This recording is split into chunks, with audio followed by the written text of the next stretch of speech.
In a way, that was Russell's point. You can postpone the problem by talking about these further representations, but the problem is always going to come back up. And if Moore's right, then if we extend acquaintance, then the problem is going to come back up with these simple, we are the simple acquaintance with physical objects. So what we're going to do here is not that there are different representations associated with these two. I mean, this is supposed to be prior to knowledge of truths, so it's not that you're representing it one way here and representing it another way here. This is the bare encounter, the primal encounter with the thing that doesn't involve knowing any truths about it. Well, Russell's own solution was you can't actually do it for physical objects or medium-sized physical objects. You can only be acquainted with your own sensations. And the great thing about your own sensation is if you've got a blue, some fuzzy, phosphorescent blue in your mind, this is the blue quality in your mind, you can only encounter that in one way. So for some sensation that's in your mind, the problem of informative identities doesn't come up. If you've got a headache and you're encountering your headache, there's only one way you can encounter your own headache. So if you restrict acquaintance in Russell's way, then you can really solve this problem of informative identities. The price is we never really understand each other. And it's actually worse than that. If you're going to say, well, we can be aware only of objects like sense data, of which you have comprehensive knowledge, there are no informative identities. I mean, the thing about the reason you can have informative identities for physical objects is when you encounter the physical object, your encounter with the thing is always partial. You can't see around the back of it, right? You're always encountering it partially, so you can have different partial encounters with the same thing. If it's sensation in your own mind that you're encountering, you see that you get the thing through and through. It has no back. I mean, it's your sensation. It's in your mind. You know the whole story about it. That's why you can't get an informative identity involving it. But the price there is, first of all, we never really understand each other. And anyway, are we ever going to get knowledge of the physical world at all out of this? You might say, well, I encounter the table or I encounter the chair and I form my conception of what the table or the chair are on the basis of my experiences. But then, how could I ever form a conception of something that wasn't an experience of mine? And all I'm getting is these table-ish sense data. You couldn't, if you're thinking of it like that, ever really understand what it would be for something to be a concrete object out there that you weren't experiencing. You start out with just inner sensations. You're behind a wall of inner sensations. How could you even frame the conception of what was on the other side of the wall? You would never know. So that's the puzzle. I think that's the hardest. That's when you resolve it. That's why it's so hard, the problem of informative identities. All anyone has been able to think of is, well, it's different descriptions associated with the two signs. But that can't be the end of the story. And if you say, well, no, it bottoms out in something else, what could it be? Okay. So I'll briefly solve the problem and then we'll call it a wrap. So I think that the GSIs are giving me what's on earth is he going to say now? I think there's a notion of a point of view that is quite intuitive and could actually help here. The reason this problem comes up so sharply is that we're thinking of experience of the object as just a two-place relation. You're thinking, there's you and there's the object, and that's the whole thing. And if that's the whole thing, how can there be different ways of identifying the object?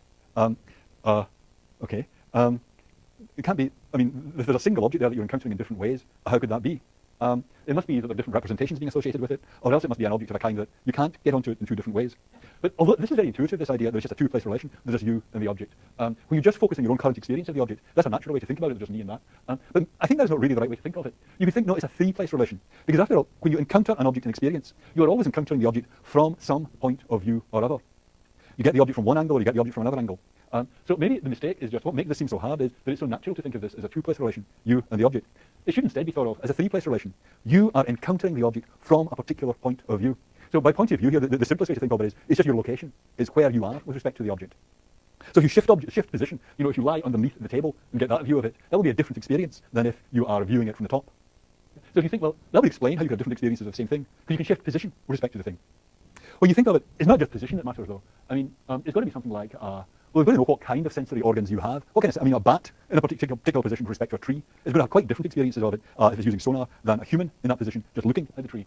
Or someone colourblind looking at a blue patch is going to have quite different experiences from someone colour-sighted looking at the blue patch. So you've got to factor in things like that to the notion of a point of view. It's got to be things like whether you're colour-sighted, whether you're a bat, whether you're touching it or seeing it, what kind of sense organ you're using to get onto it. You need the notion of the type of consciousness that you're using and then the particular vantage point from which you're getting onto the thing. And the vantage point will include things like, well, I said basically your position with respect to the scene, but also the lighting conditions, whether there's anything in between you and it, how good your vision is, whether you're attending to it. Those kind of questions, those will all get factored into points of view. So this will be quite compendious, but it won't be factoring in representations. It won't matter what you're representing. This is more basic than you're representing the object. So this is not like a description theory. This is a way of explaining. The thing we began with in this class was Frege's notion of your take on the object. And I say your take on the object is something you describe by characterizing your point of view with respect to the object. That's not the same thing as saying the descriptions that you're using to identify the object. It's something more basic than that. So then you've got the self encountering the object with a particular style of consciousness, particular sensory organs and so on, and the vantage point. Okay, that's a three-place relation. And with that, we've solved the problem of informative identities. There can be informative identities because, it sounds plain enough. I hope this sounds sensible enough when I say it. You can have informative identities because you can encounter the same object from different points of view.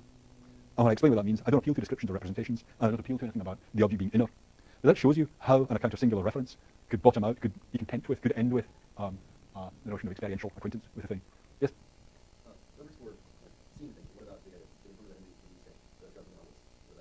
So Percy Blakeney, yes.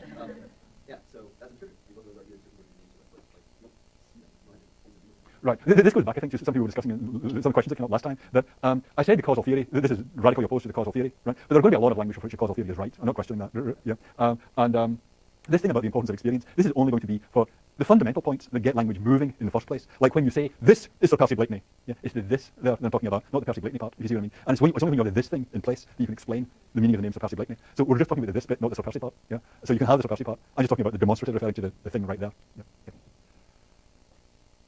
Okay, on that somewhat triumphant note, I think that's the end of the message. Okay, so we'll do a kind of review of where we got to on Friday, but don't go away because we're going to do student evaluations now. We're a little bit short of time, so